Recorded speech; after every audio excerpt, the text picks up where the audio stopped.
Thank you very much. Thank you, Richard. Thank you, Richard's. He's one hell of a man. Thank you, Richard. Great honor to be introduced by you. And thank you to a place called North Carolina.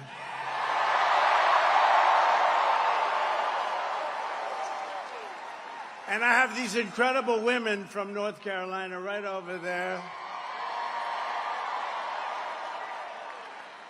And they've been to, I shouldn't tell you, 129 different rallies. Can you believe it? Look how great they look.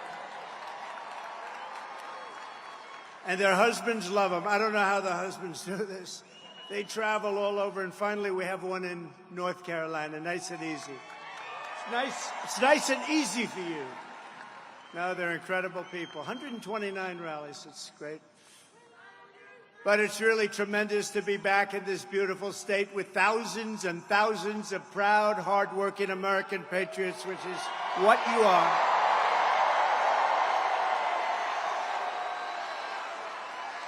This is a nice arena. How about the people outside that can't get in? That's a lot of people, too. Would anybody like to give up your seat? Would anybody? You're just not generous people. As you know, 3 days ago, we officially defeated the worst president in the history of our country, crooked Joe Biden. He quit because he was losing so badly in the polls. He was down in every single poll and down by a lot, so he quit. But really, what happened was the leaders of the Democrat Party, in a very undemocratic move, the bosses, they said, either you get out or we're going to throw you out using the 25th Amendment. That's what happened. You know that. So what? Well, you know that. That's what happens. That's what happens. These are nasty people, the Democrats, so we better beat them or we're not going to have a country left. You're not going to have a country left. So now we have a new victim to defeat. Lion Kamala Harris, Lion, L-Y-I-N apostrophe. The most incompetent and far-left vice president in American history. By the way, they did a poll. She was rated the worst vice president in history. I've never seen that poll before, but that's the poll. Together, we will win North Carolina in an epic landslide. We're way ahead in the polls.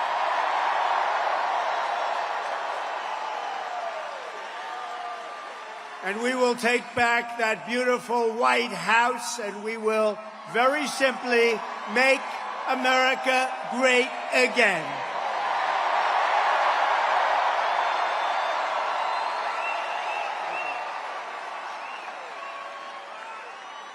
For 3.5 years, Lion Kamala Harris has been the ultra-liberal driving force behind every single Biden catastrophe. She is a radical left lunatic who will destroy our country. If she ever gets the chance to get into office, we're not going to let that happen. You know, I was supposed to be nice. They say something happened to me when I got shot. I became nice. And when you're dealing with these people, they're very dangerous people. When you're dealing with them, you can't be too nice. You really can't be. So if you don't mind, I'm not going to be nice. Is that okay? I'm not gonna. They want me to be nice.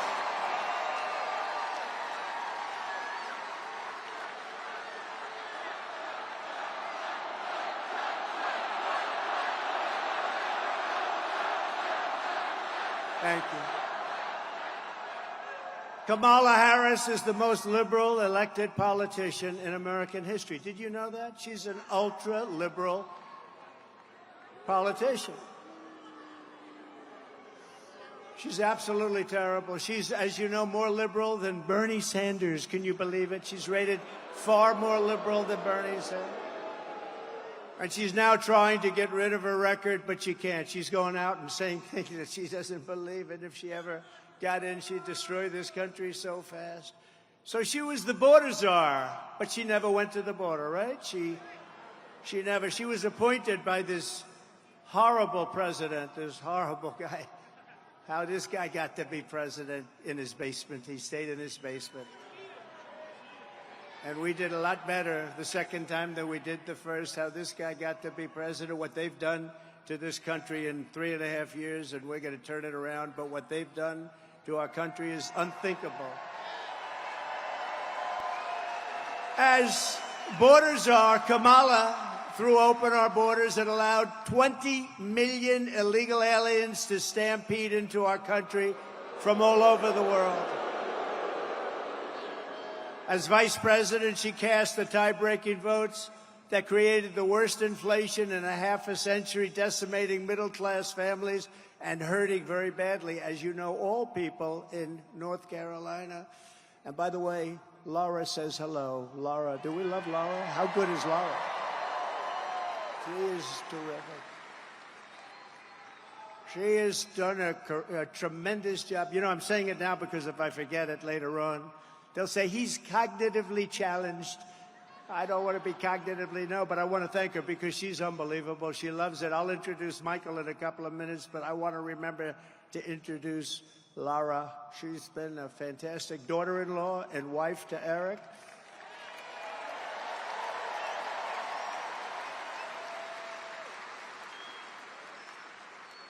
And she happened to name her one beautiful daughter, you know what? Carolina. Carolina.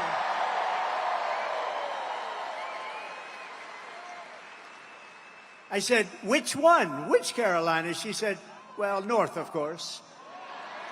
No. Let's call them both. Do you mind if I call them both? They've both been great, frankly.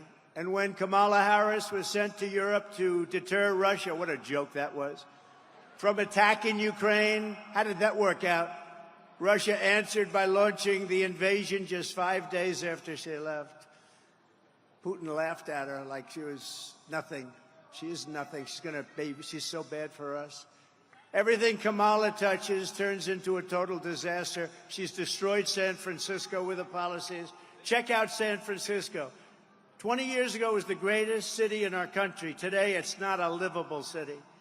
She'll destroy our country if she's elected, so we won't let her be elected. We can't let that happen. Unbelievably, despite all of the damage she's caused, radical, liberal Kamala Harris now wants a promotion to deliver 4 more years of chaos. We've had the worst 4 years. You know, I say about Biden, if you took the 10 worst presidents in the history of our country, added them up, they won't have done the damage that crooked Joe Biden has done. But this November, the American people are going to tell her, no thanks, Kamala. You've done a terrible job. You've been terrible at everything you've done. You're ultra-liberal, and we don't want you here. We don't want you anywhere. Kamala, you're fired. Get out of here. You're fired.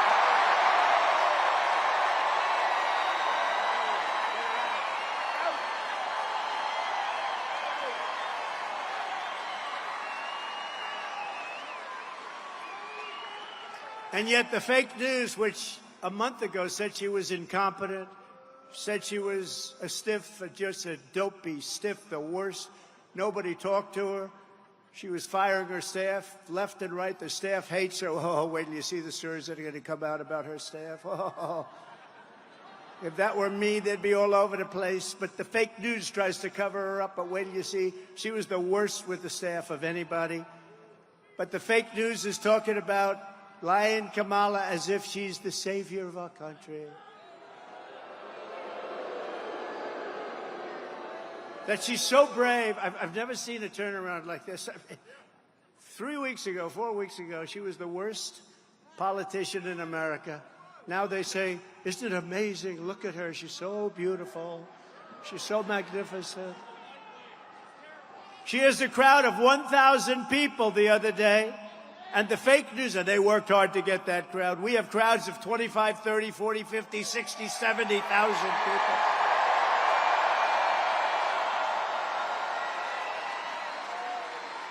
And the fake news said, oh, her crowd was amazing. It was amazing. You see it?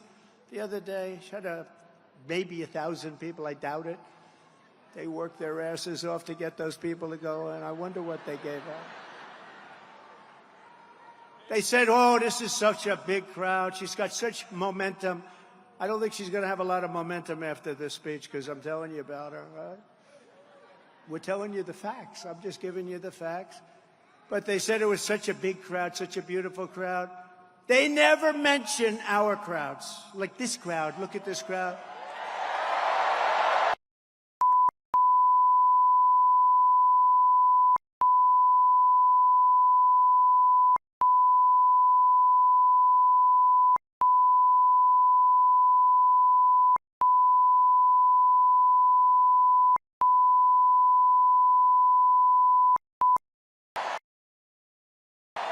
$82,000 in South Carolina.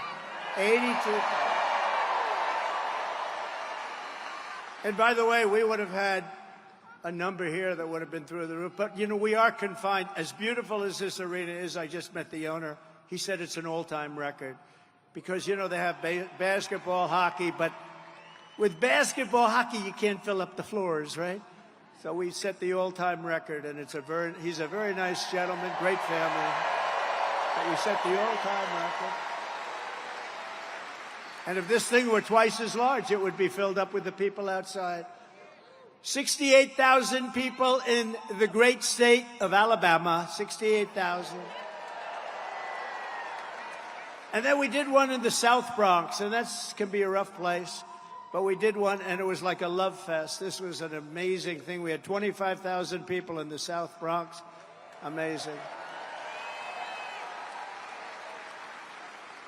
And if I ever had a crowd like Kamala, assuming she had 2,000 people, which I don't think she did, but if I ever had a crowd, they'd do headline stories. Trump is over. It's all over. It's not working for him anymore. They never mentioned the crowd. I tell those, look at all those cameras back there. Look. And I always say, but they never do it, turn the cameras around to show them the crowd, but they never do it. They never do it. They never want to do it.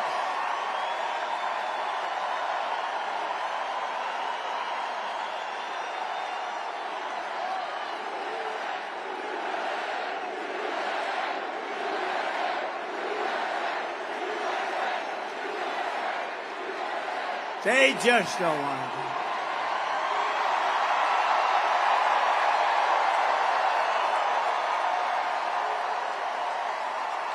They don't want to do it. I don't know why. Even the semi-friendly camera, they don't turn. You know, I used to think it was a physical thing with the camera. You know, the steel, you can't turn, you can't turn. And in 2015, it started right from the beginning, these big crowds. But now I have to tell you, there's more spirit now. We won in 2016. We did much better in 2020, but it was rigged. It was rigged.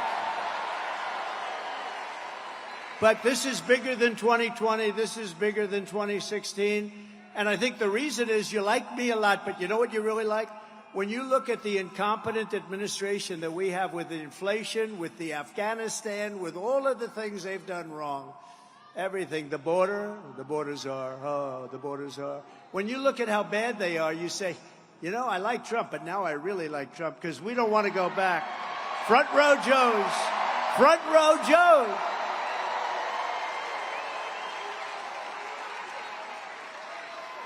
You know, front row Joes, they've been to 201. I hate to tell you that, North Carolina. They beat you, 201. And they were to a rough one last week. That was a rough one. I saw them. They were sitting in the front row, and things were happening that weren't too nice, right? Amazing, right? But they were there, and they didn't move. You know, amazing. Nobody moved. When a bullet goes off, it's a freak thing, but a bullet goes off, crowds always run. They call it a stampede. Nobody ran. And we had 55,000 people. Nobody ran. You could see the small group we had behind.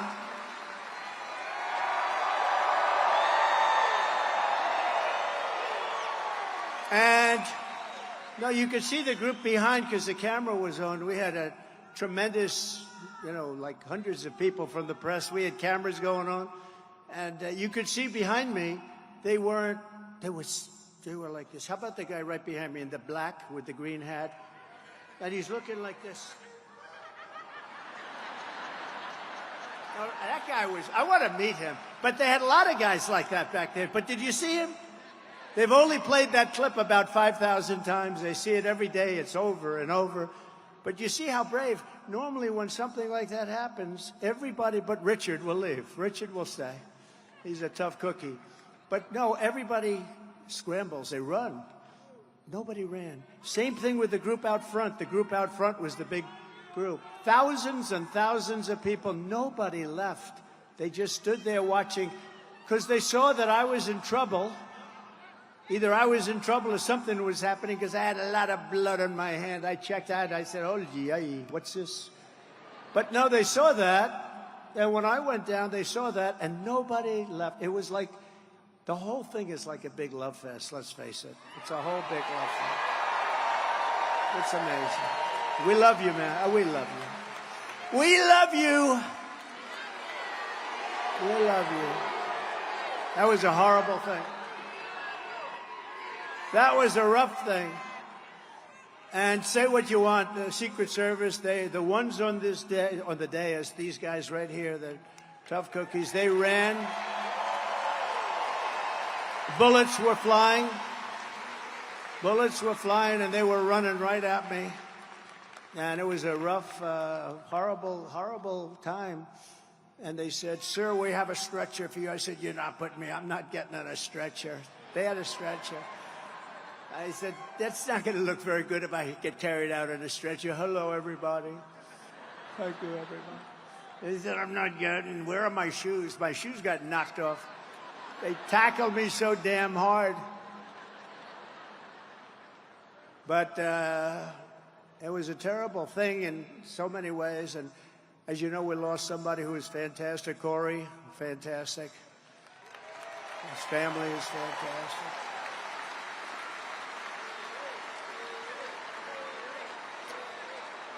And two other great people. These are great people. I got to know their families a little bit. And, you know, the public has really been generous to them, too. They opened up their hearts to I won't even tell you, the numbers are so incredible. But they opened up their hearts to the three of them. And these two were hurt very badly. But they're both now in pretty good shape. They'll soon be in very good shape. So, But I just looked down here at Front Row Joe's, and it just reminded me of that incident a week and a half ago, right? You were right there watching it. You saw it. And you guys, by the way, weren't moving either. I saw you. You didn't move. You were just, they were standing just like they're standing right now. They were standing. They were, they're great. They're great. And sad, such a distressed, sick world. But, you know, it could be caused when they call you a threat to democracy. You never know what causes it. I'm a threat to they're a threat to democracy. They're a threat to our country, period. But that was some time we had. That was some rough time. But it was incredible. The people I got to know through that. I got to know some unbelievable and really brave people. But the next time they show that clip, which will be as soon as you get home, they'll show it about 30 times. They show it every day over and over. But watch the people behind. They always stampede. If a bullet goes off or something happens at a soccer stadium or a stadium, and we had more people than most of those stadiums would have, everyone runs. Nobody ran. They stayed, and you have to look. The one guy, he just was so angry. He's looking. I gotta meet him. There's something about brave people that I love, right? People that love our country. He's out there. He's like up there. No, they're great. They're great people. And we had a great convention. We had a convention that broke all television ratings. How good was the Hulkster, right? Oh. And Kid Rock called. He wanted to be a part. He was fantastic. But they were all fantastic. It was the greatest. It was just a flawless convention. It was great. And the television ratings were record-setting ratings. You all read that. They were record-setting ratings, and it was just an honor. The stadium was beautiful. Milwaukee was beautiful. Wisconsin's promised me they're all going to vote for me now because we put $250 million into their economy. So we're going to win the great state of Wisconsin. But Milwaukee was great. They did a great job. The stadium is new. They built it for the basketball team, which is excellent. You know the Greek, right? The Greek. He's a good player, but they built it for the team, and it was like new, and it was one of the most. I think it was the greatest. I really believe it. It couldn't have been better. It was the greatest convention that anyone's seen thus far, Republican or Democrat.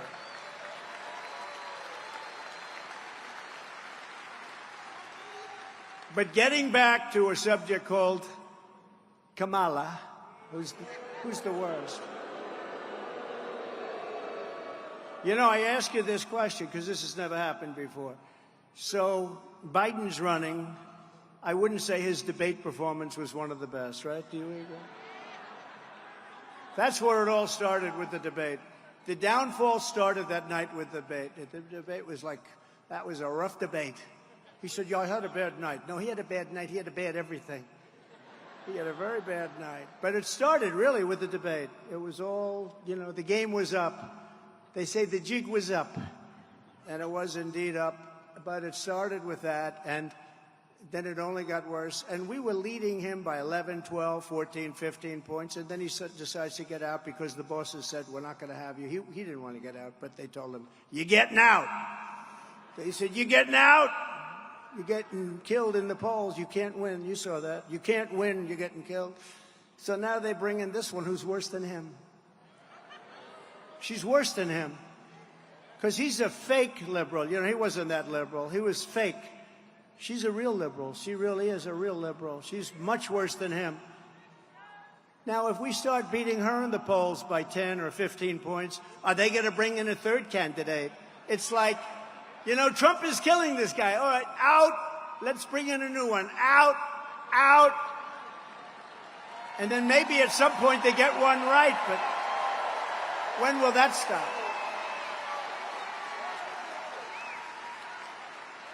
And, you know, the guy had 14 million votes. So much for democracy. You know, they talk about democracy.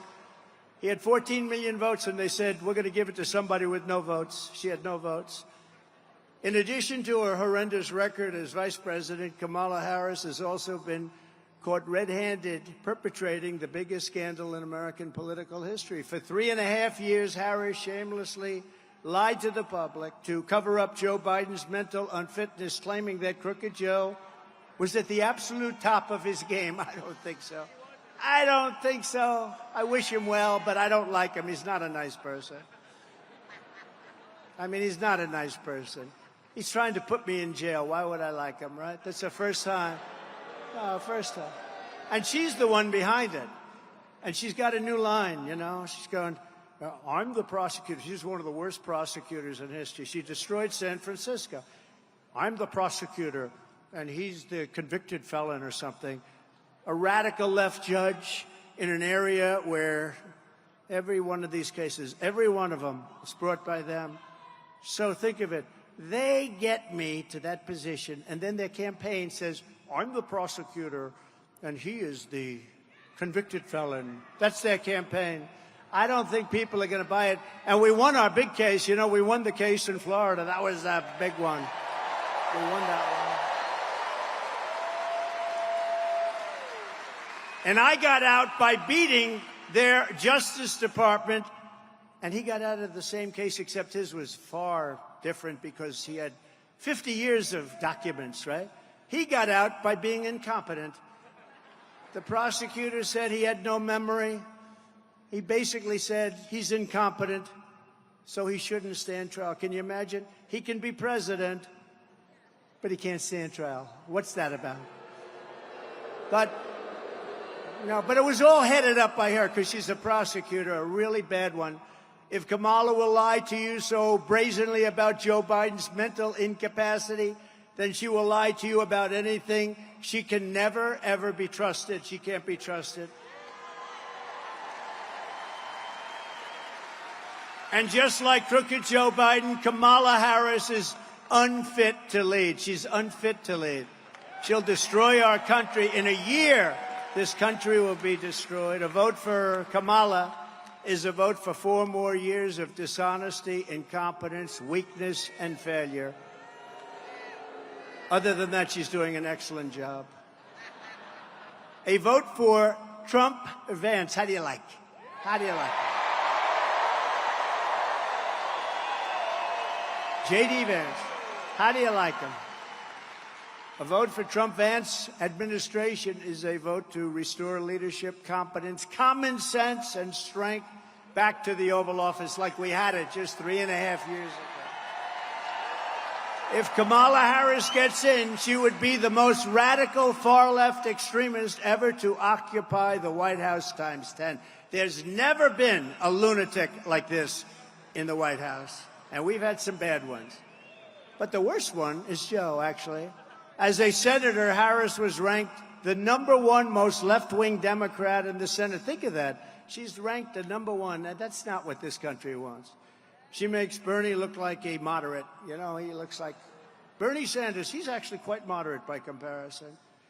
Here's just some of her crazy liberal record. Kamala Harris co-sponsored Bernie Sanders' $32 trillion plan for a socialist takeover of the entire U.S. health system, which will be a disaster and will bankrupt Medicare and Social Security. They're gone. And remember, Social Security is going to be gone anywhere if we're not elected, because they're putting all of these millions of people that are pouring into our country, they're putting them into Social Security, Medicare, schools, hospitals.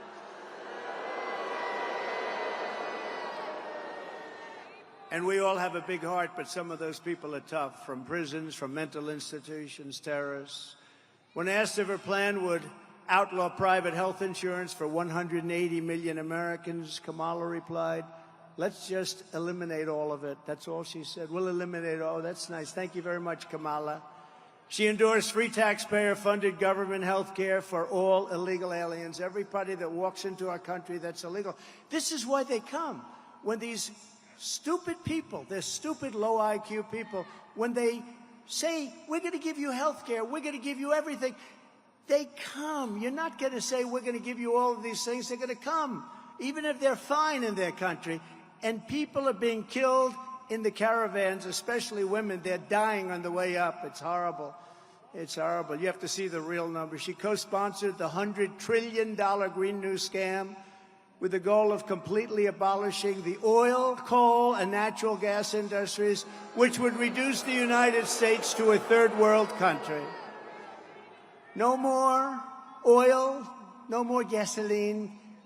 Good luck with your electric car that goes for about 45 minutes before you have to get it. Do you know someplace like in the Midwest, did you see? They built 8 chargers. You know, a charge, like, that's sort of like the equivalent of a gas pump. They built 8 chargers for $9 billion, and 2 of them don't work. That's a big problem.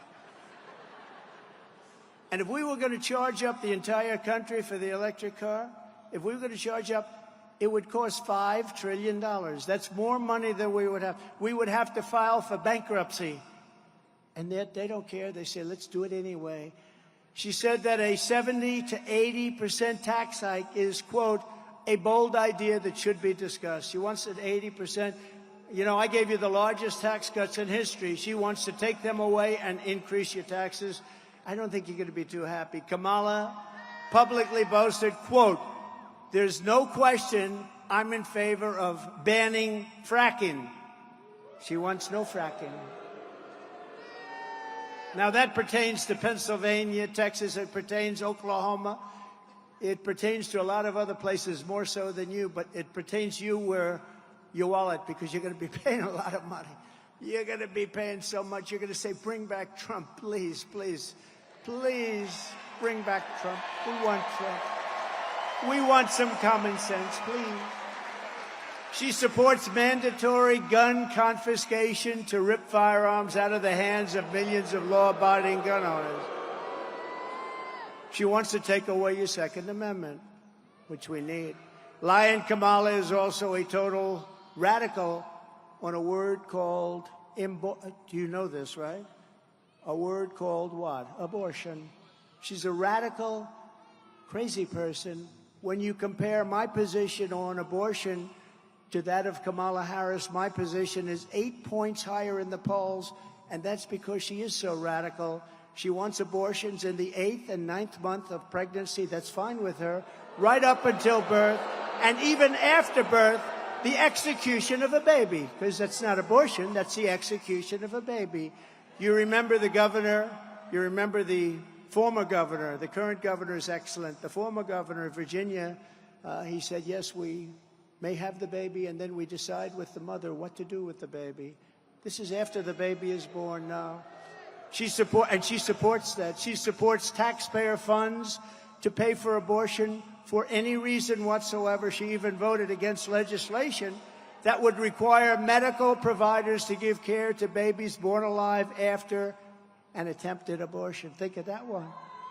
Whereas our position is that abortion is now back to the states. You know, for 52 years, they've wanted to bring, it's Roe v. Wade. They wanted to bring it back to the states. It wasn't about how many weeks and how many, everybody wanted it. Every legal scholar, every Democrat, every Republican, liberals, conservatives, they wanted it brought back to the states. And because we had a very brave 6 people on the Supreme Court of the United States, so they were very brave. After 52 years, they allowed it, but everybody wanted it.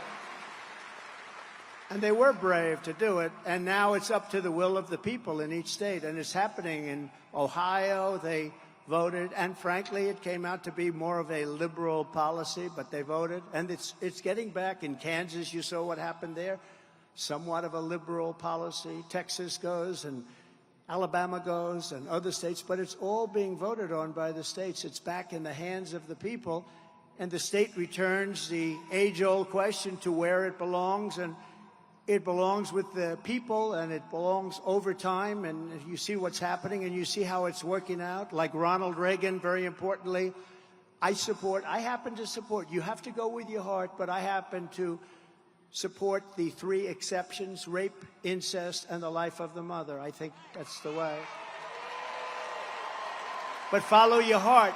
But you also have to remember, you have to get elected. You have to remember, because we have elections, and elections are about a lot of other things, too, that are very important. But you have to get elected. But Ronald Reagan was for that. I was for that, the 3 exceptions.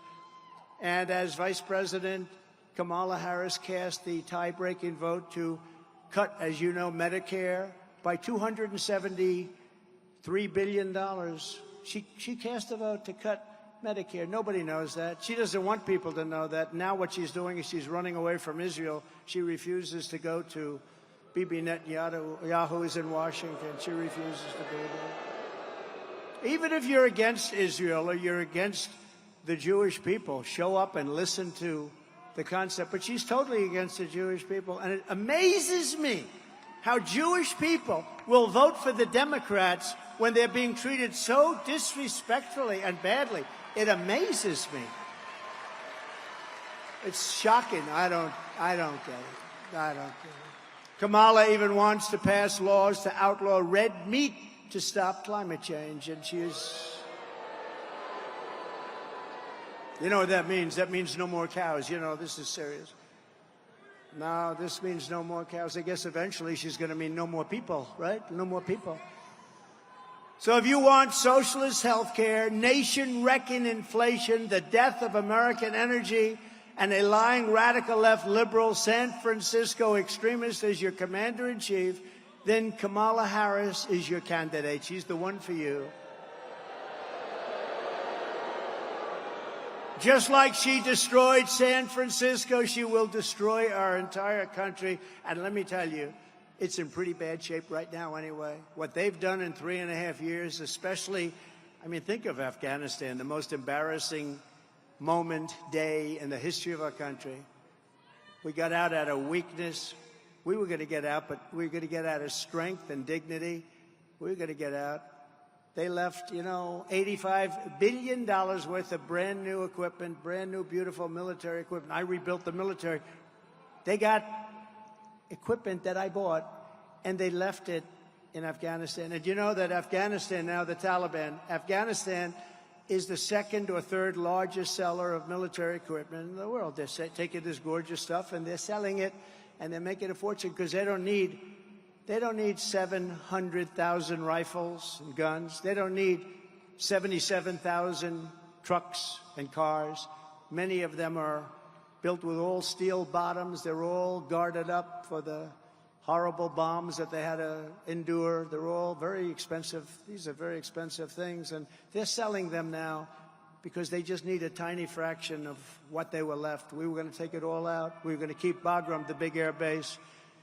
We had 13 soldiers killed. We had 47 soldiers horribly, horribly hurt. No legs, no arms. Nobody ever talks about them.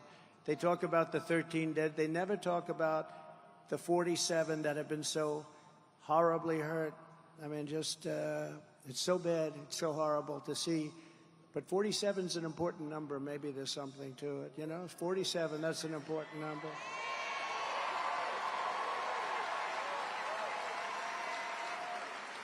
And basically, she's a very bad person, and she shouldn't be running for president. She is a threat to democracy, a true threat to democracy. She'll destroy our nation. But if you want no inflation, low gas prices, how about $1.87? And we had it actually lower than that. If you want energy independence, and even now energy dominance, we're going to be dominant. You know, you have to see the chart. And my favorite chart of all, of course, some of you would understand what I mean, was the immigration chart. Because I looked over and I said, look at that chart. Does anybody know what I'm talking about? It's my all-time favorite chart. Man, am I lucky to show that chart? I said, let me see that chart. Let me see that chart. Pull it down.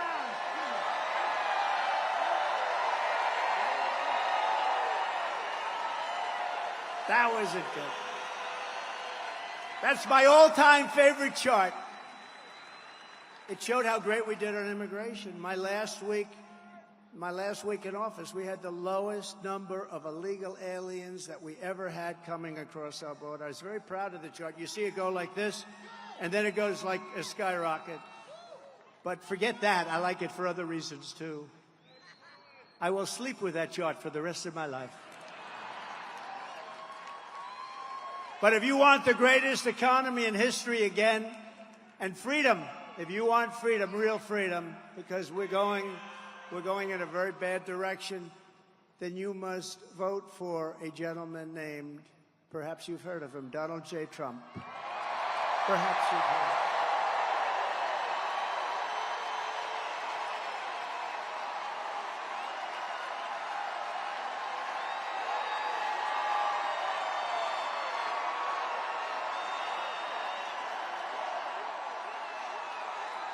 Gotta get out there.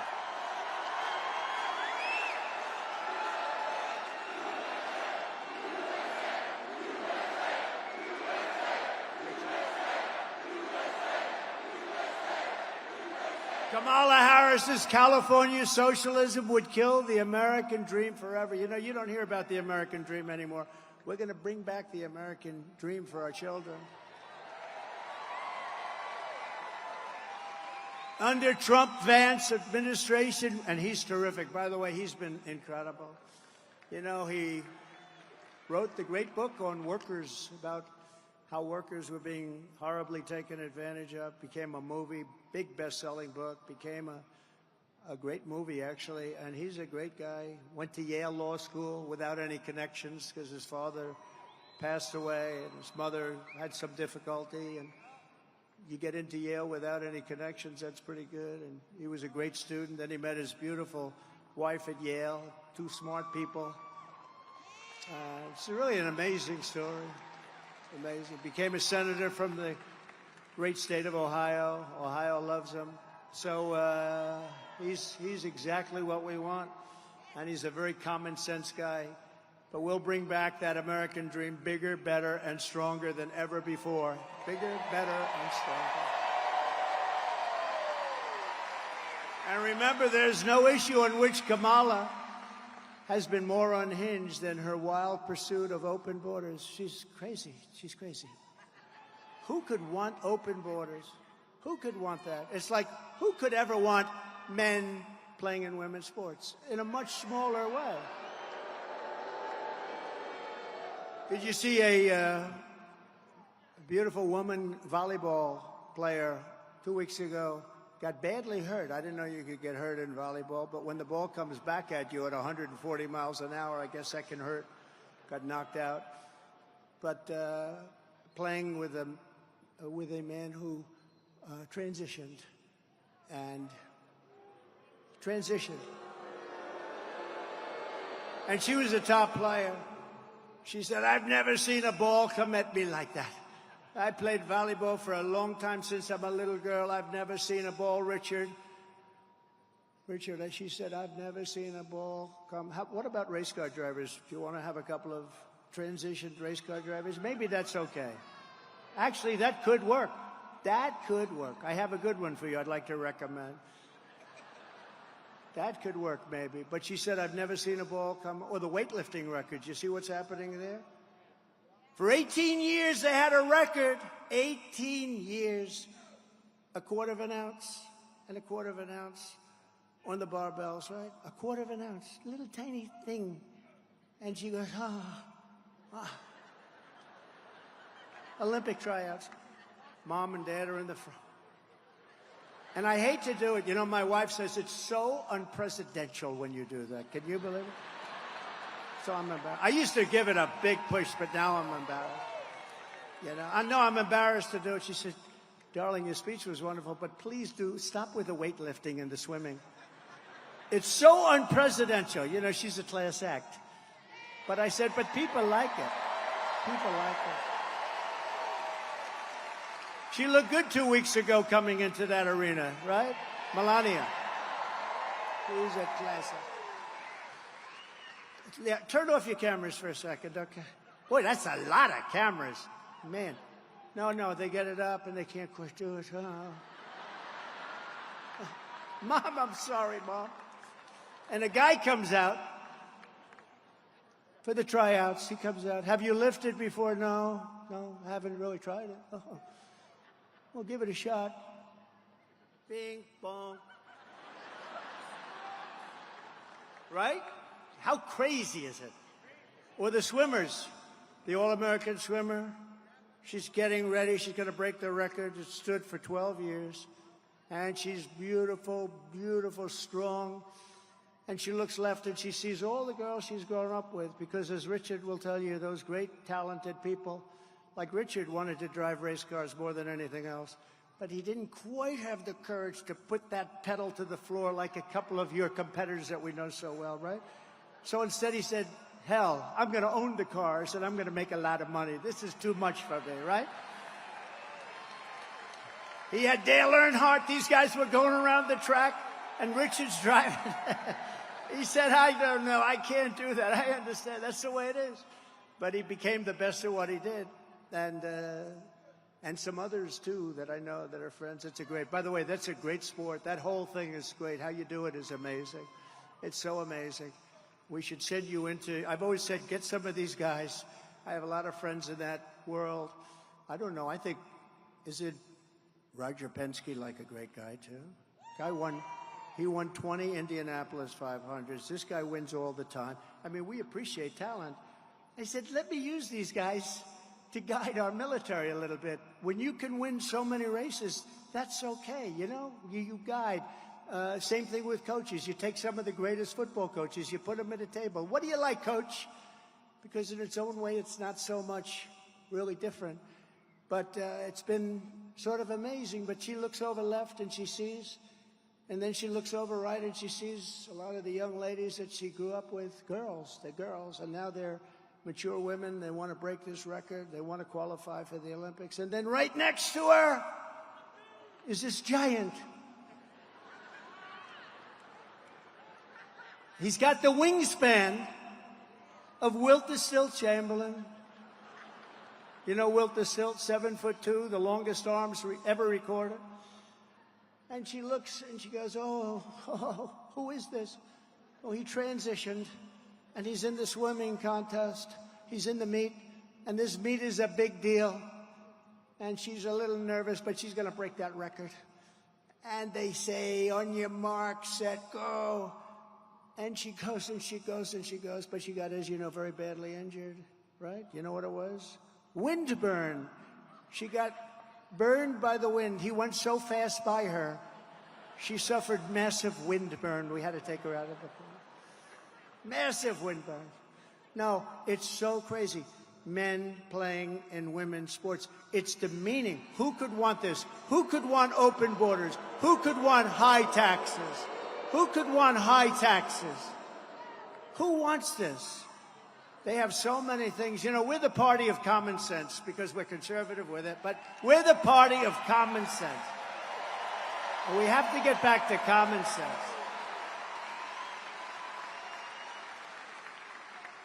Lion Kamala supported abolishing ICE. She compared ICE agents to members of the KKK. Can you believe it? It's so disrespectful. And these guys, these people are great. I've seen them, and I've seen tapes of them, and they go into a pack of MS-13 killers out on Long Island, and they walk into that pack, and all you see is fists are flying left and right. 2 minutes later, they walk out, and they've got them by the legs, and they throw them into a paddy wagon, and we take them the hell out of our country. And she wants to get rid of them. Kamala voted in favor of deadly sanctuary cities. She supports decriminalizing illegal border crossings, and she supports mass amnesty for all illegals. Think of that. Everybody coming in right now. And many of these people are coming out of the prisons and the mental institutions. They're going to get amnesty. She wants everybody to have amnesty. Then Joe Biden made her the border czar, and that's when it really got bad. She launched a colossal illegal alien invasion of a country. She said, come on in, remember? Then she said, remember when? Then she copied him. Don't. Everyone say, don't what? Don't. Remember, don't? Don't. On my very first day back in the White House, I will terminate every single open border policy of the Biden-Harris administration. And we will seal the border and we will stop Kamala Harris invasion without delay. It'll happen immediately. Right?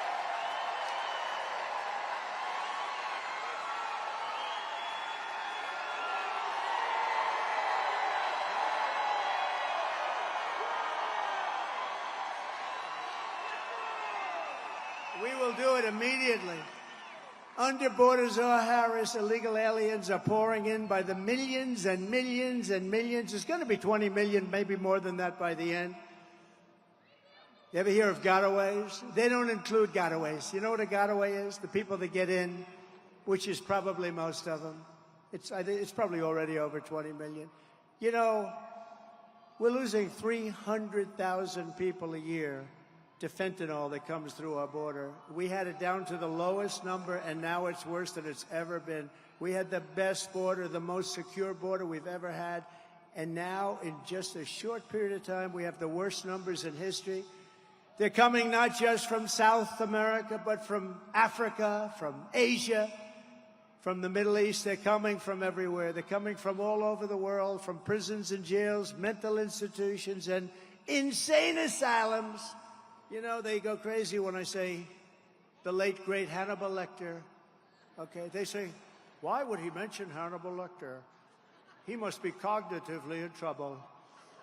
No, these are real stories. Hannibal Lecter from Silence of the Lamb. He's a lovely man. He wants to have you for dinner. He'd like to have you for dinner. These people are coming into our country. And terrorists are coming in at the highest levels that we've ever seen. You know, in 2019, Border Patrol put out a chart. And I don't believe this chart, but I like it. I use it all the time. It said during 2019, we had 0 terrorists. It's impossible, I think. But they said it. I'll take it. Where is Brandon? Brandon, is that right? 2019, the great Brandon Judd. 2019 from Border Patrol. 2019. They had 0 terrorists coming in. Now, I think it has to be. I'm sure some got in a little bit, but not very many. But they had it down at 0, so I use that all the time. But Now we have hundreds and hundreds and thousands of terrorists coming into our country, coming in from all over the world. Meanwhile, our crime rate is going up, despite the fact that they like to say it's not. Come on. Well, crime statistics all over the world are plunging. And you know why they're plunging? Because other countries are taking their criminal elements and they're bringing them into the United States of America, and they're dumping them in our... We're a dumping ground. We're a stupid country that's run by stupid people, and we're going to make this country so great again, but we have to fix it.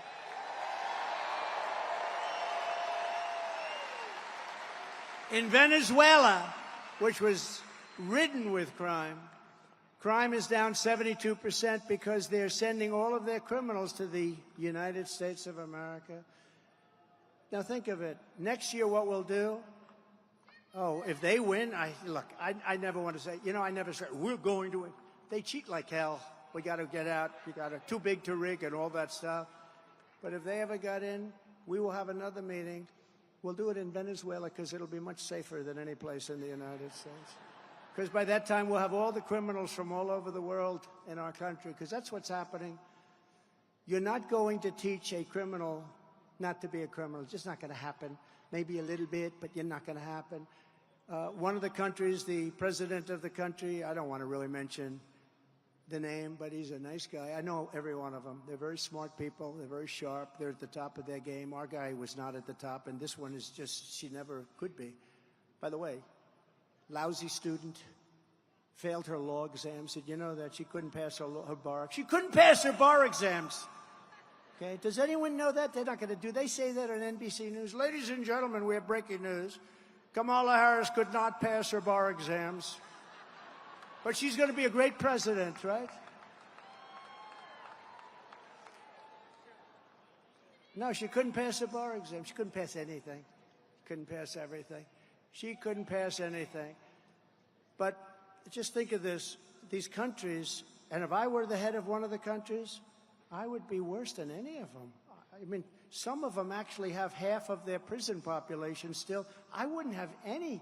Richard wouldn't have any. You and I would, our country would be the safest country. Every criminal would be in the United States of America. I can tell Richard Childress. Every criminal would already be here. Every jail would be empty. Every mental institution, insane asylum would be empty. They'd all be in the United States. And that's what, in a short period of time, that's what's going to happen. We're going to have all of their criminals. The only thing good about them is they make our criminals look like very nice people by comparison. These are serious criminals. These are rough killers. But under Border Czar Harris, can you believe it? Our communities are being ravaged by migrant crime. I call it migrant crime. I used to call it Biden migrant crime, but now I'll probably change it to Harris or Kamala.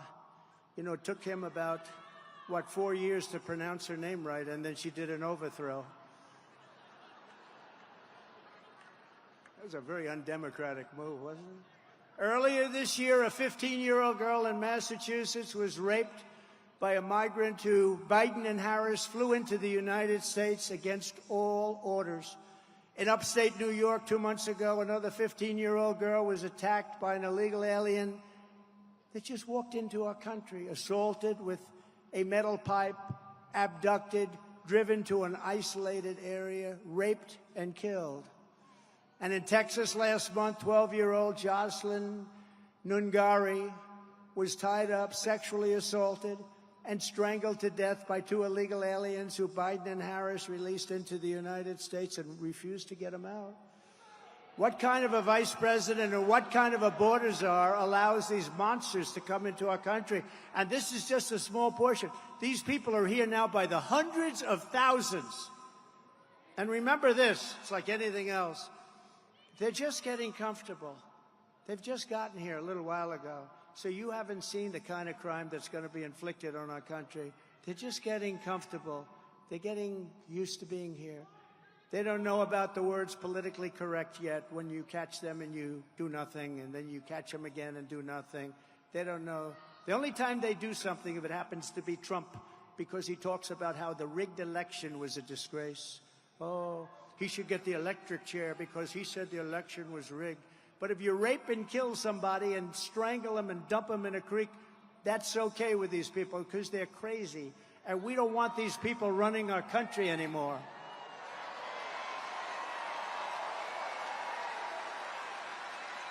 What kind of person allows innocent American girls to be raped and murdered while keeping our border wide open? Never change it. Never change it. You know, they passed for the election about 2 weeks ago. They passed something that's meaningless. It's absolutely meaningless. But you know that, Brandon. They said they passed some nonsense so that they could have a news. We're having a news conference. It actually made it worse. It actually, look at me saying it did. It made it worse. It's horrible. Kamala's deadly destruction of America's borders is completely and totally disqualifying. She shouldn't even be allowed to run for president, what she's done. She's committing crimes. No person who deliberately lets these kind of savage criminals into America should ever be trusted with power again, should ever be trusted to be the president of our country. If Border Czar Harris stays in charge, every week will bring a never-ending stream of illegal alien rapists, bloodthirsty killers, and child predators to go after our sons and our daughters. That's what's going to happen. Everybody knows that. You're not going to talk these people into being wonderful citizens. If I'm elected, we will immediately deputize local police who are dying to do the job, by the way, but their power has been taken away.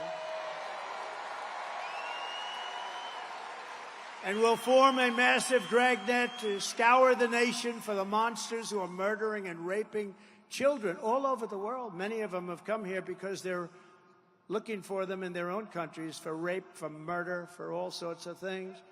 And we will ship them back to the country from which they came. We're going to get them out of here.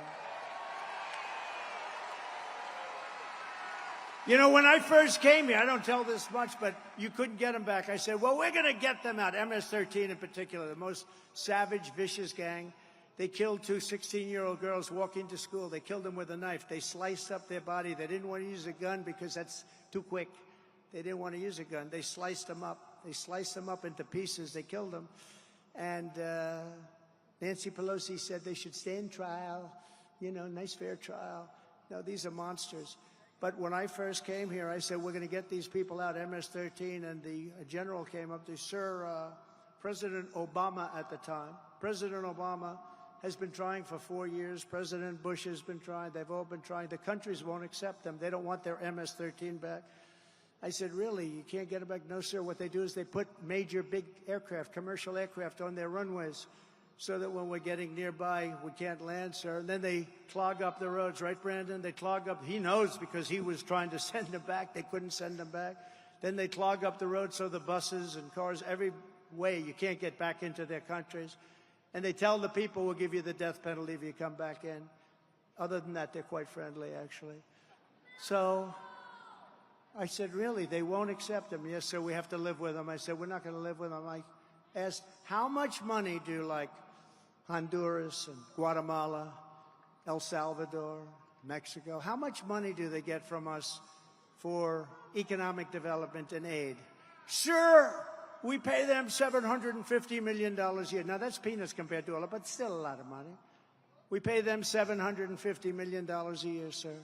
I said, tell them that we're not paying any more. They're in default. We're not giving them the money. We're not giving them any more money, Brandon. We're not giving. You were there, right? You were there. So we notified them, you're not getting any more money. The three countries in particular, El Salvador, Guatemala, Honduras, rough countries. And they were sending all of their criminals into our country. I said, we're sending them back, and you're not going to put any airplanes on the runway, and you're not going to clog up the roads. We're sending them back. But I said, how much money? $750. Inform them that they're not getting any more money. There's no more aid. We call it aid because we're stupid. We call it aid. You're not getting any more aid. There will be no more aid to your country. And the next morning, I got a call separately from all three presidents of these countries. They're very streetwise guy. They're very streetwise people. And they called me. And they said, sir, there must be a misunderstanding. I said, what's up? He goes, sir, you have stopped sending our aid to us. I said, that's right, because you're not letting the criminals that you sent in caravans and otherwise you sent into our country. You're not letting them go back to your country because we're sending. Well, sir, I'd like to talk about that. We would be delighted to take MS-13 back into our country. And all three countries the same exact. And we sent them back, Tom Homan and all our guys, right? And that guy right there. We sent them back at record levels like nobody's ever seen. Stand up, Brandon. Brandon Judd.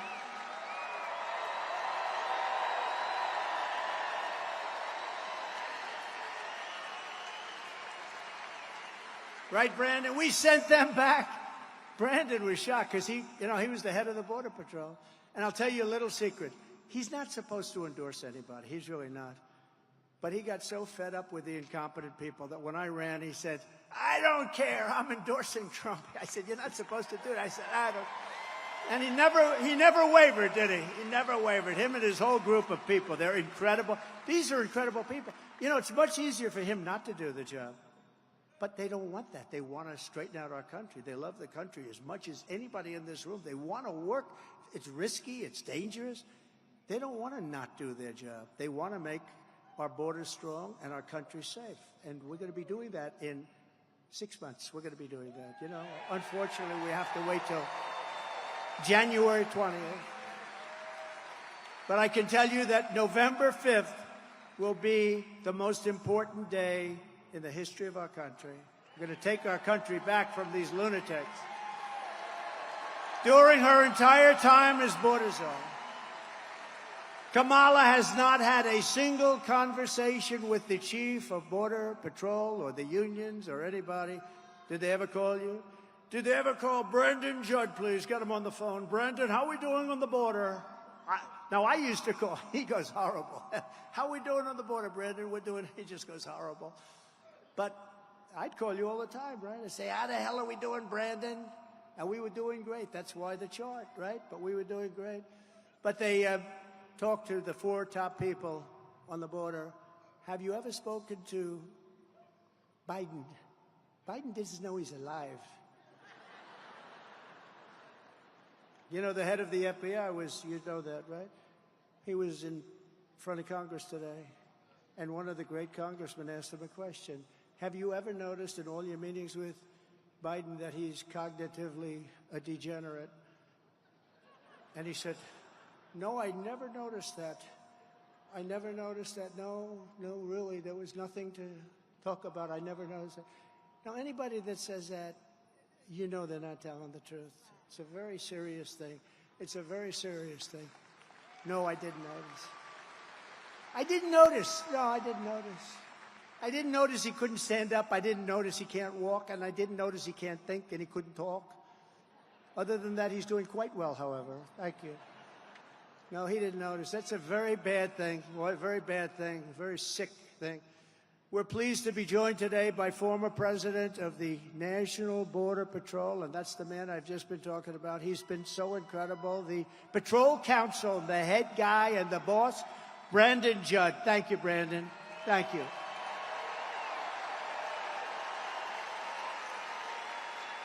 And Brandon, can you come up and say a couple of words? We have time. Do we have time? Come on, Brandon Judd. Come on, Brandon. And I'll bet you he can beat me up those.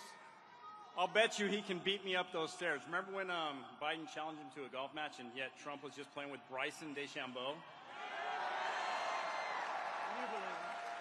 You beat him, didn't you? Look, I lived this. Under 5 presidents, I worked under 5 presidents. Never have we seen a more secure border. You know this. This isn't a secret. The most secure border we've ever had was under Donald Trump.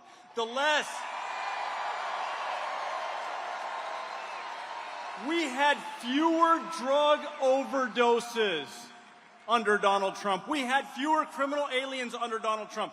Like he said in 2019, 0 known terrorists. That number has jumped up more than 100% under Joe Biden. 100%. Yeah, that's what we're seeing right now. This was amazing. It was all about policy. October 7th, 2016, the day of Access Hollywood. Come on. locker talk seriously, and they thought that that was going to bring him down. We did a press conference with Donald Trump, October 7th, 2016, because it was about policy. That's what it's about. If we have proper policy, we can secure the border and we can keep your children, your grandchildren, your great-grandchildren safe. He can do that. He can do it. They refuse. Kamala Harris knows what she needs to do. I was there. I gave her all of the policies that she needed, all of them, and she refused to implement them. She does not care about you. She does not care about the safety of this country. He does. This is the man for the presidency.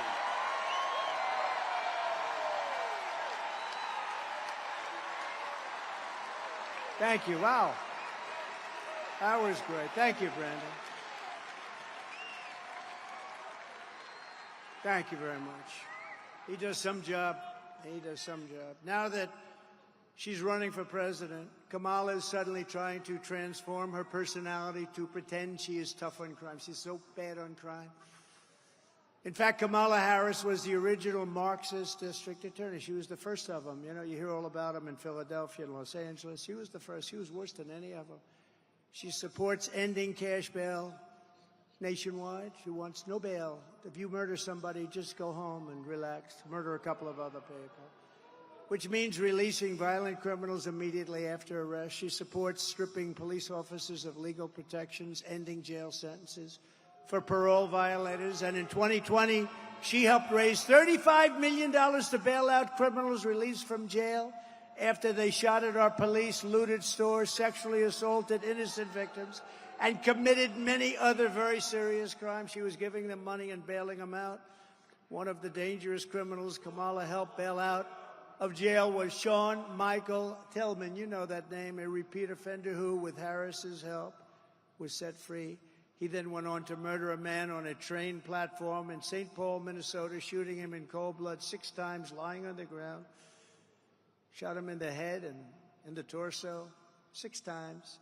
Kamala Harris wants to be the president for savage criminals, illegal aliens. I will be the president for law-abiding Americans of every race, religion, color, and creed. And I will stop the Democrats' party war.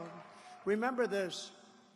The Democrats, they have a war going with police. They have a war. They don't want to talk about it, but they want it.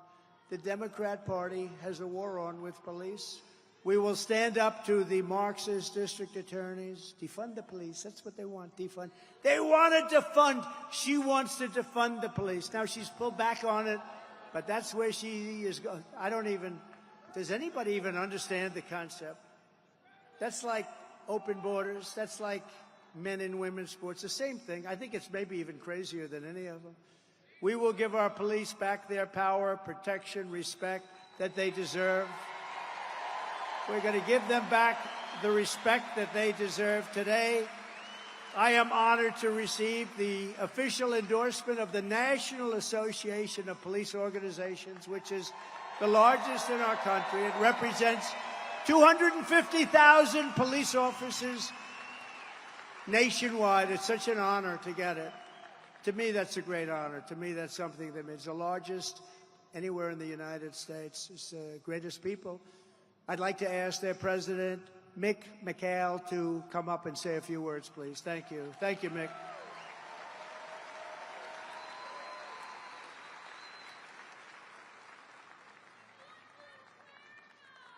Thank you.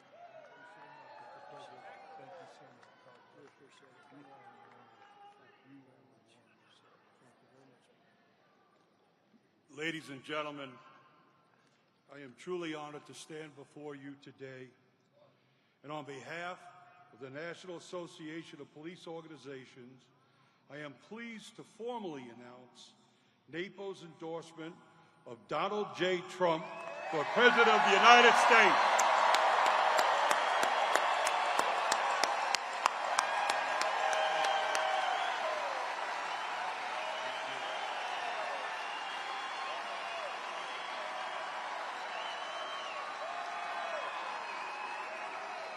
if I may. As President Trump directed the Attorney General to aggressively prosecute those who attack officers for simply being in a uniform.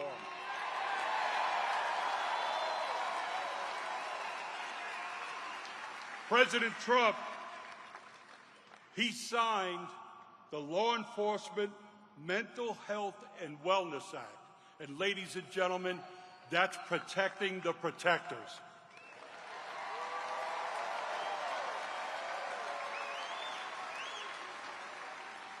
President Trump also signed the ability for surplus military equipment to once again be used to protect you, the citizens, not to take your rights.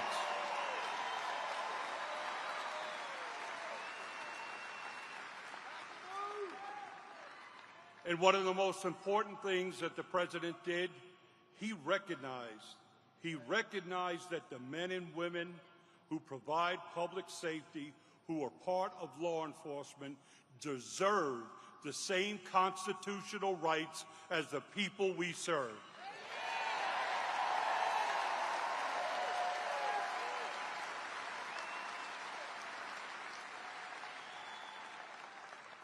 Mr. President, once again, we are proud and pleased to support your campaign, and we are here for anything that you ever may need. God bless you, and God bless the United States of America.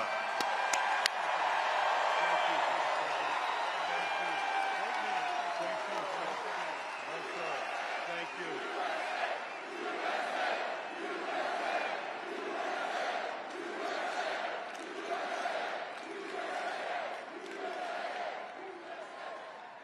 Thank you very much. That's a big one. That's something that means a lot to all of us in this room. It's no wonder the Democrat Party and their thugs are so desperate to stop us. They know that we are the only ones who can stop them. We're the only ones. This is it. This is the big election coming up. This is it. This is going to be the biggest of them all. All of their persecution is only happening because I'm running for president and leading big in the polls, every one of them. And we're not just leading against Kamala, we're also leading against everyone, including big leads right here in the great state of North Carolina. We have a big lead. We have a big, beautiful lead. The radical left Democrats rigged the presidential election in 2020, and we're not going to allow them to rig the presidential election in 2024. You. Right, Michael? Every time the radical left Democrats, Marxists, communists, and fascists indict me, I consider it truly a great badge of honor. I never thought I'd be saying that, but I consider it a badge of honor because I'm being indicted for you. And never forget, our enemies want to take away my freedom because I will never, ever let them take away your freedom. I'll never let it happen. They want to silence me because I will never let them silence you. And in the end, they're not after me, they're after you. I just happen to be standing in their way, and I always will. Thank you. Thank you. We're pleased to be joined tonight by many great North Carolina patriots, including Congressman Richard Hudson. Where is Richard? Richard Hudson. Richard, he's a big, wonderful, wonderful guy, wonderful warrior, Richard. Thank you. A man who I've just been involved in from the day he first went in. I endorsed him. Everyone said, who is he? Turned out to be an incredible congressman, but now he's running for Attorney General, and he's going to be your next Attorney General, Dan Bishop. Where's Dan? Dan. Thank you, Dan. Thank you, Dan. Get out and vote for him. He's incredible. Great job. And you were a great guy. Richard, we're going to miss him in Congress, but that's okay. Great luck, Dan. Congressional candidates, Addison McDowell. Big victory, Addison. They're way ahead in the polls. Brad Knott. Thank you, Brad. Pat Harrigan. Thank you. Thank you, Pat. Good. Mark Harris. They like you. And the Speaker of the North Carolina House, a man who's done an incredible job. He gets it. He gets it. He really gets it. Tim Moore. Thank you, Tim. And when it came time to pick a chairman of the Republican National Committee and Convention and everything else having to do with national politics, I came to a man named Michael Whatley of North Carolina.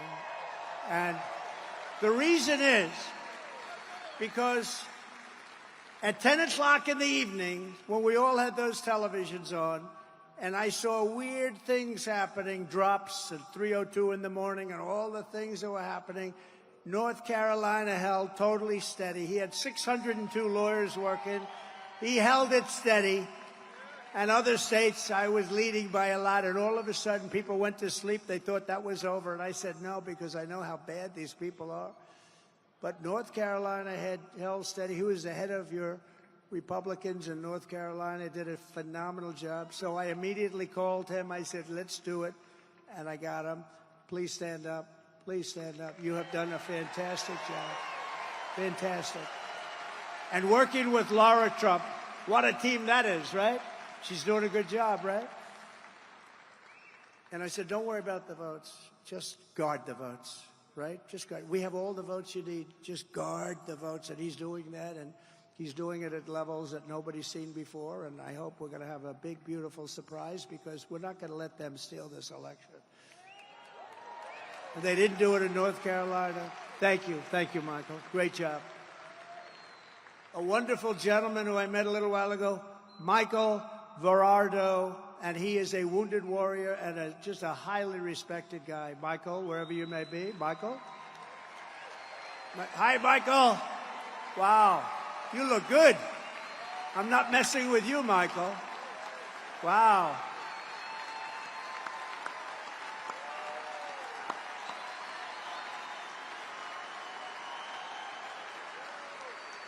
Good-looking guy. Thanks, Michael. Great, great patriot, great person. Members of the Charlotte Police Department are here. Please stand up. You are phenomenal. What a job. What a job they do. Thank you. What a job they do. Thank you very much. And Chief of the Catawba Nation, Brian Harris. Brian, where are you, Brian? They've been so supportive. They've been so supportive. Thank you very much. From the moment we take back the White House from Kamala Harris, they switch. It's every day. Next week they'll have somebody else when they find out how bad she is. She's worse than he is. But when we take it back from Kamala and crooked Joe Biden, the most crooked president we've ever had, I believe we are going to have the 4 greatest years in the history of our country. We're going to do it. We're going to do it fair. Starting on day 1, we will end inflation and make America affordable again. Inflation is killing our people. They've got inflation. I think real inflation is closer to 50%. They like to say 23, 24%. No, they don't add everything. I think, look at interest rates. They're through the roof. Nobody can buy a house. You can't get the money even if you want it. To bring down the prices of all goods, we will stop the Biden-Harris war on American energy, and we will drill, baby, drill.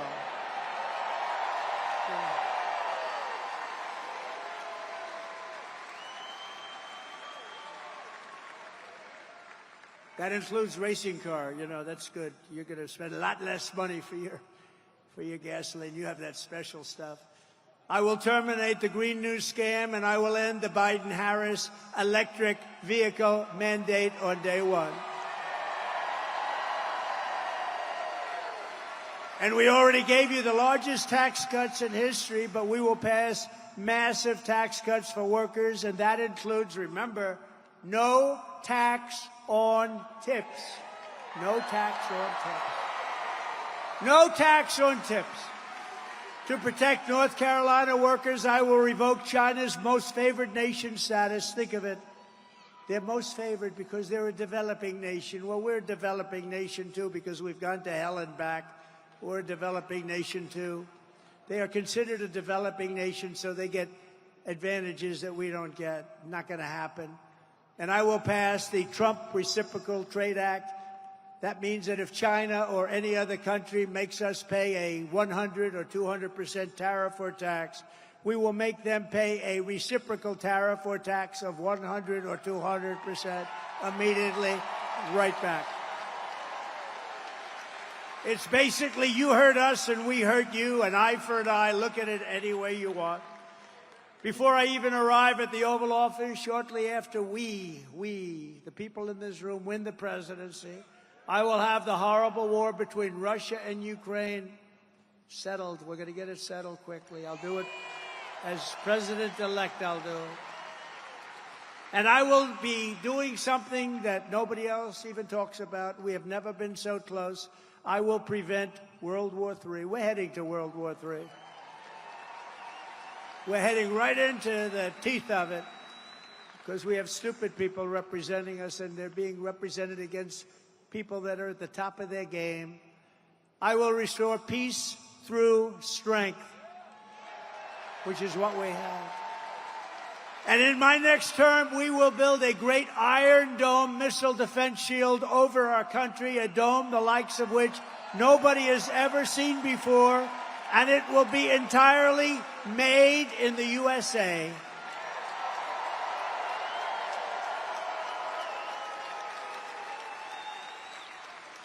You know, Ronald Reagan wanted to do that, but honestly, it's a long time ago. We didn't have the technology. Now we have the greatest technology in the world. And in case there's a problem, we're going to be stopping them, but we're going to have the best in the world. It's all going to be made right here. I will not cut one penny from Social Security or Medicare, and I will not raise the retirement age. One day. I won't even raise it by one day. And, you know, they're talking about, she's talking about lifting the retirement age. She's going to have to, because they're putting a lot of the illegal aliens that are coming into our country. They're going into Social Security and Medicare. They're going into a hospital. We're not going to raise it one penny or one day. I kept that promise, remember, for 4 years. For 4 years, they said, oh, he's going to raise Social Security. No, for 4 years I didn't, and I won't do it. I'm the one that won't do it. And remember, I said something else. I'm going to keep you out of wars. I kept you out of wars. We had no wars with Donald Trump as your president. We defeated ISIS. We beat ISIS in 4 weeks as opposed to 5 years, which is we're supposed to take. Remember this, our military is great. They're not woke. The guys on top, the political guys, are woke. But they can't convince them. I saw ISIS dissolve before us once I put the military on it, once they had the commander-in-chief behind them. We have great generals, and there's not woke. They're not woke. They won't be woke. They can't be talked into being woke. They'd leave before that happens. But we have people on the top that are woke, and they're all gone. We're going to get rid of them so fast. We're going to rebuild our cities into beacons of hope, safety, and beauty better than they've ever been before. We'll have to work with Democrat governors and mayors in many cases, but we're going to rebuild our cities. They're crime-ridden, horribly run places right now. We're going to clean them up, and we're going to do something that's really good, and we're going to take our nation's capital in Washington, D.C. We're going to clean it up, renovate it. We're going to rebuild our capital city so that it is no longer a nightmare of murder and crime, but rather it will become the most beautiful capital anywhere in the world. We're going to take over the management, the leadership of it. Right now, you go from North Carolina, let's go and see the Washington Monument on the assumption that they don't change the name, which they want to. They want to change the Jefferson Memorial. Not going to happen. Remember when we were having a problem in Washington where they were trying to knock down some of our monuments, and I passed a bill. And the bill said, if you touch a monument, if we catch you even in the act, you go to jail for 10 years. And there's no 10 years equal 1 year. It's 10 years. You serve 10 years. And it was amazing. I looked outside the beautiful White House windows. I looked outside, and people were just leaving town. It was an incredible thing. I took old legislation that, frankly, you could never pass, very old, 1926, and I restored it, and I said, 10 years, if you take down that, and they were all getting ready. They had ropes around the necks of these gorgeous pieces of art. I said, you do that, you go into jail for 10 years, and they left those ropes hanging. They couldn't get out of town fast enough. On day one, I will sign a new executive order to cut federal funding for any school pushing critical race theory, transgender insanity, and other inappropriate racial, sexual, or political content onto the shoulders of our children. And I will not give one penny to any school that has a vaccine mandate or a mask mandate. And I will keep men out of women's sports, and I will fully uphold our great Second Amendment. We will protect innocent life, and we will restore very quickly free speech, and I will secure our elections. Finally, we're going to get them secured. Our goal will be one-day voting with paper ballots, proof of citizenship, and voter ID. But until then, Republicans must win. We want a landslide that's just, and it is really an expression that's used. It's very tough for them. Too big to rig. We're way ahead. We're way ahead. By more than even the polls say. We have to make it so big, Richard, that they can't do it. There's not a thing they're going to be able to do about it. So too big to, you have to get out there and vote. Get everybody. Get everybody. Get them all. Remember this, it's a strange thing. Evangelicals, Christians, they don't vote very much. We got to vote. They got to vote. They're great. They're such great people. Gun owners, the NRA, you know, gave us their total endorsement. But gun owners don't vote. They tend not to vote. We have to get them to vote. If we could get the evangelicals, Christians, if we can get gun owners to vote, it's not even an election. But they got to get out, so get your people at church to vote, okay? If you want to save America, get your friends, get your family, get everyone you know and vote. Vote early, vote absentee, vote election day. I don't care how you vote. You got to get out. You got to vote. And make sure your vote counts. Follow your vote. Check your vote. Check it. You can do it. Check your vote, that they don't rob you of your vote. Such an important thing. And if you want to help ensure election integrity, sign up at protectthevote.com. Protectthevote.com. And watch those people. Make sure they don't cheat. Michael's doing a great job, and you just watch him, Michael.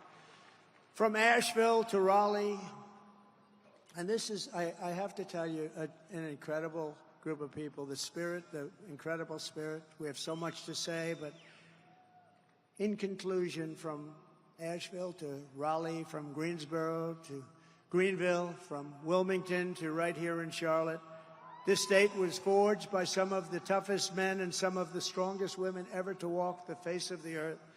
Our American ancestors were backcountry farmers and frontier settlers, woodsmen, craftsmen, workers and warriors who poured their love into this land, and they loved their families, and they wanted to take care of their families at all costs.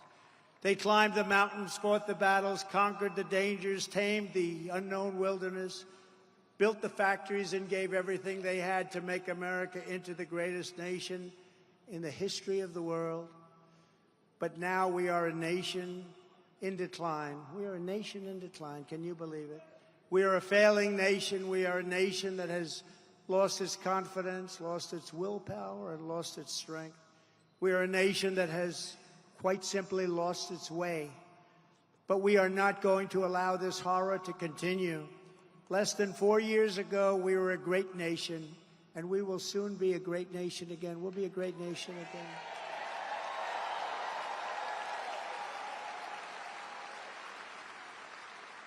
With our leadership, every disaster Joe Biden and Kamala Harris have created can be fixed, and can be fixed very quickly. Every problem can be solved, and every wrong can be rectified. By this time next year, America's borders will be strong, sealed, and secure. Inflation will be in full retreat, Our economy will be roaring back. Optimism will be surging. The American dream will be thriving again for citizens of every race, religion, color, and creed. Law and justice will reign all throughout our land. Freedom will be restored. The flame of liberty will be burning bright. Joe Biden and Kamala Harris, the worst administration in the history of our country, will be a fading memory of the past. And our great silent majority, including the once forgotten men and women of our country, will be the ones shaping America's magnificent future when I am the 47th President of the United States.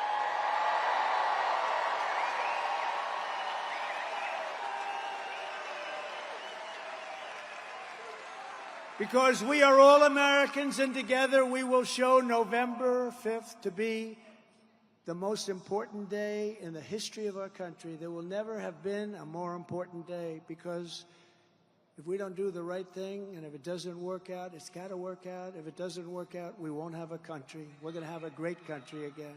We're going to have a great country again.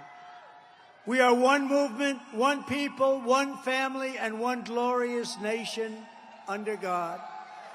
And together we will make America powerful again.